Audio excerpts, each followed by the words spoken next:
Hello, my friends. It is day 61 of 70 days dedicated to literally Jesus's words.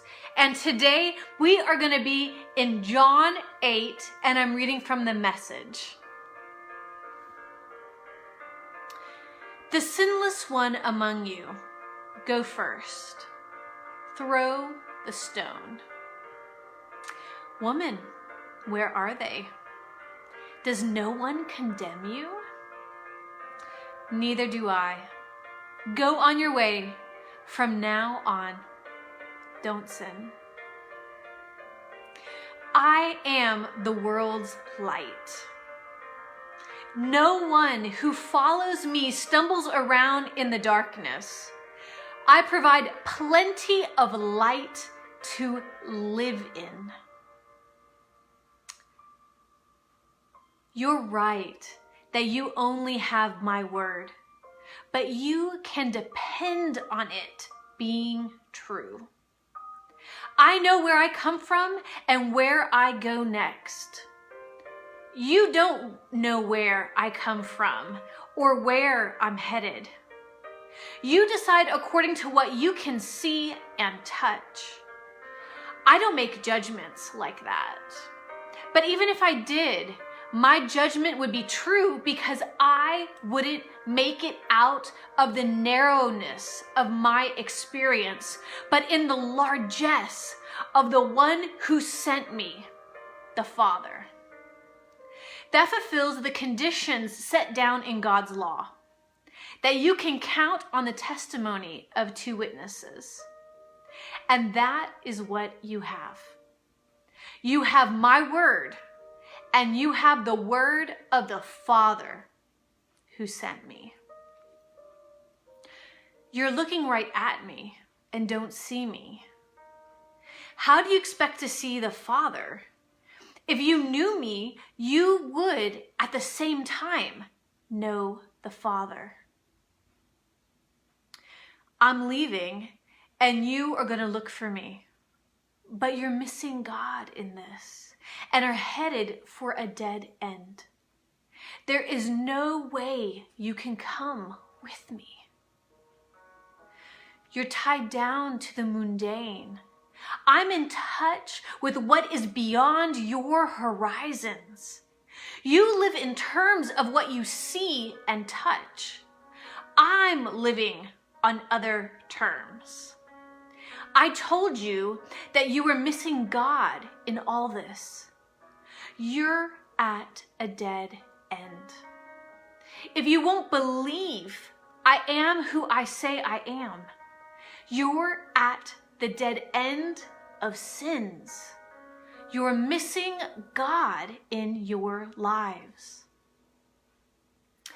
What I've said from the start, I have so many things to say that concern you, judgments to make that affect you. But if you don't accept the trustworthiness of the one who commanded my words and acts, none of it matters. That is who you are questioning, not me, but the one who sent me. When you raise up the Son of Man, then you will know who I am, that I'm not making this up, but speaking only what the Father taught me. The one who sent me stays with me. He doesn't abandon me. He sees how much joy I take in pleasing him. If you stick with this, living out what I tell you, you are my disciples for sure. Then you will experience for yourselves the truth, and the truth will free you. I tell you most solemnly that anyone who chooses a life of sin is trapped in a dead-end life and is, in fact, a slave. A slave is transient, who can't come and go at will. The Son, though, has an established position, the run of the house. So if the Son sets you free, you are free through and through. I know you're Abraham's descendants, but I also know that you're trying to kill me because my message hasn't yet penetrated your thick skulls. I'm talking about things I have seen while keeping company with the Father. And you just go on doing what you have heard from your father. If you were Abraham's children, you would have been doing the things Abraham did. And yet, here you are trying to kill me. A man who has spoken to you the truth he got straight from God. Abraham never did that sort of thing. You persist in repeating the works of your father. If God were your father, you would love me, for I came from God and arrived here. I didn't come on my own, he sent me. Why can't you understand one word I say? Here's why. You can't handle it. You're from your father, the devil, and all you want to do is please him. He was a killer from the very start. He couldn't stand the truth because there wasn't a shred of truth in him. When the liar speaks, he makes it up out of his lying nature and fills the world with lies. I arrive on the scene, tell you the plain truth, and you refuse to have a thing to do with me. Can any one of you convict me of a single misleading word, a single sinful act? But if I'm telling the truth, why don't you believe me? Anyone on God's side listens to God's words. This is why you're not listening, because you're not on God's side. I'm not crazy. I simply honor my Father, while you dishonor me.